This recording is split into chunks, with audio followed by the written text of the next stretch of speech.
Hi hello नमस्कार, मी विशाल भावारी.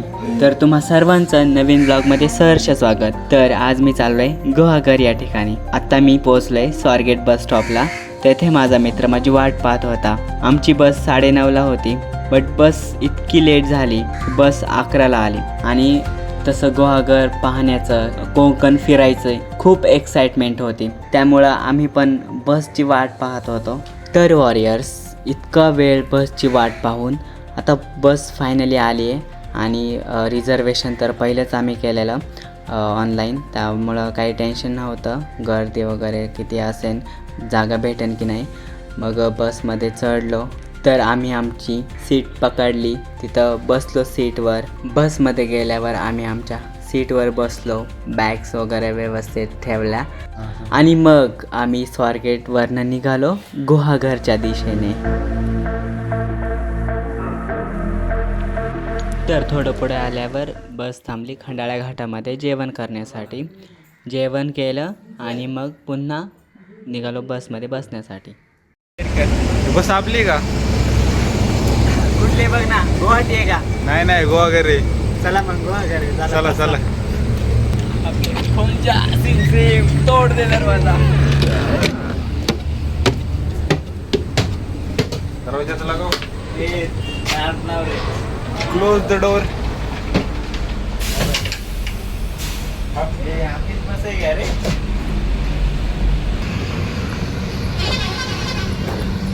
तर झालं असं विशाल बसमध्ये जाऊन बसताय रे. हे विसले ना, कुठल्याही बसमध्ये घेऊन जात आहे. हे गुहागरची बस हे इथं आहे आणि हा दुसऱ्या बसमध्ये घेऊन चाललाय आम्हाला. दुसऱ्या बसचा दरवाजा तोडून टाकलाय. दरवाजा तोडला तिकडं, कुठल्याही बसमध्ये जाऊन बसतो. ये दरवाजा तो पहले से ही ओपन है. हे आपल्या बसमध्ये लाईट आहेत म्हणतो, लाईट नाही. कुठल्याही बसमध्ये घेऊन जातो. आपल्या बसमध्ये अंधारच आहे की लाईट ही. हो. तर झालं असं, बसवर नंबर प्लेट नव्हते. नाही, नाव नव्हतं रे बसवर. बसवर नाव नव्हतं आणि मग मी म्हणत, मला वाटलंच की असं की ती आपली गुहागरची बस नाही. तरी तू म्हणला नाही हीच बस आहे, आपल्या बसमध्ये लाईट नाही. चढलो. दरवाजा ओपन होत नव्हता. म्हणलं खुल जा सिम सिम आणि म्हणलं तोड दे दरवाजा. आतमध्ये ते कंडक्टर होते, ते झोपलेले, ते हे करे आपले उठून बसले आणि बोलतात काय. मला वाटलं पहिल्यांदा पॅसेंजरच, मी नंतर त्यांचा ड्रेस पाहिला तर म्हणलं हे कंडक्टर. ते म्हणतात काय पाहिजे, म्हणलं गुहागरची बस आहे का? ते म्हणतात ते नाही. म्हणलं उतरा मग. दया तोड दे दरवाजे. ते घाबरले माहिती का. तेव्हा काहीच नव्हतं लिहिलं आणि काय म्हणा गुहागर. नाही गुवाहाटीची बस होती रे ती. जाऊ गुवाहाटीला एका दिवशी नक्की. काय ती झाडी, काय ते डोंगर.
ओके, तर फायनली आम्ही आमच्या डेस्टिनेशनवर पोचलो आहे.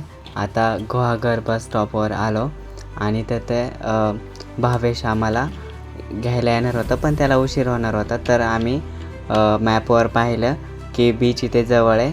मग तोपर्यंत आम्ही असं ठरवलं की बीचवर जायचं. मग आम्ही बीचच्या दिशेने निघालो. तर जाताना आम्हाला हे एक तलाव लागलं. खूप प्राचीन असं तलाव होतं.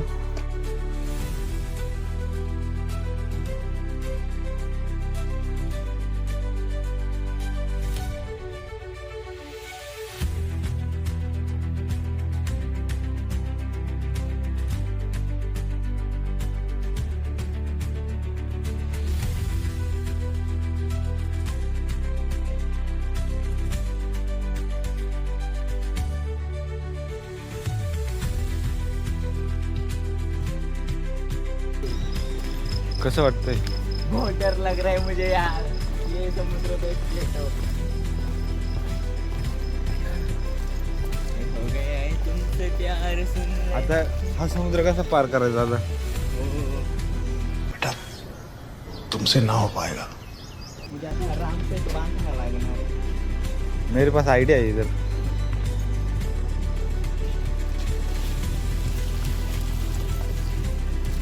आगे कुछ आइडिया नहीं है. उधर से तो पैर रखना पड़ेगा इधर. रुको.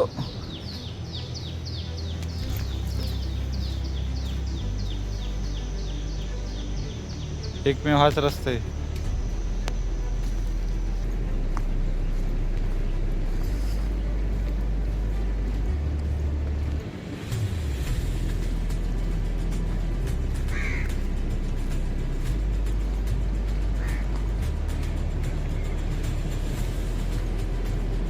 अरे भाऊ हेच पाहिलं यायचं तर कोकणात. हे पाहायला कोकणात जायला लागतं, कारण कोकणासारखं कुठंच फील नाही येत. हे देखो.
शुभ प्रभात, गुड मॉर्निंग, हॅपी मॉर्निंग.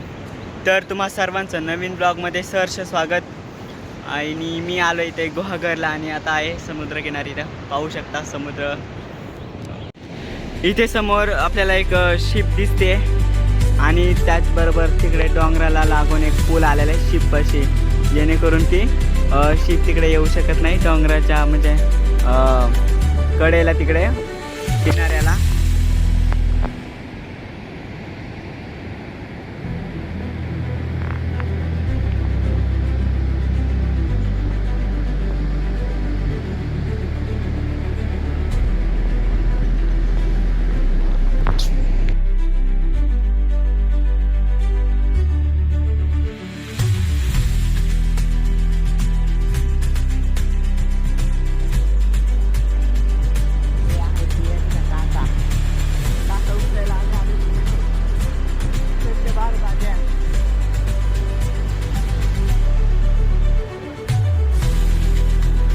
ओड़ा म्हणतात त्याला.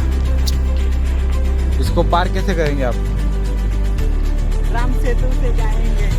नहीं समुद्रामध्ये ओढा तयार छोडत. ते मग ती कपल कसं काय तिकडे गेले रे? समुद्रामध्ये उलट आहे ना, आपण चुकीच्या रस्त्यावर चाललोय. हा, दगडाने थांब आधी मला जाऊ दे. अरे हे पाणी येतं हे बघ.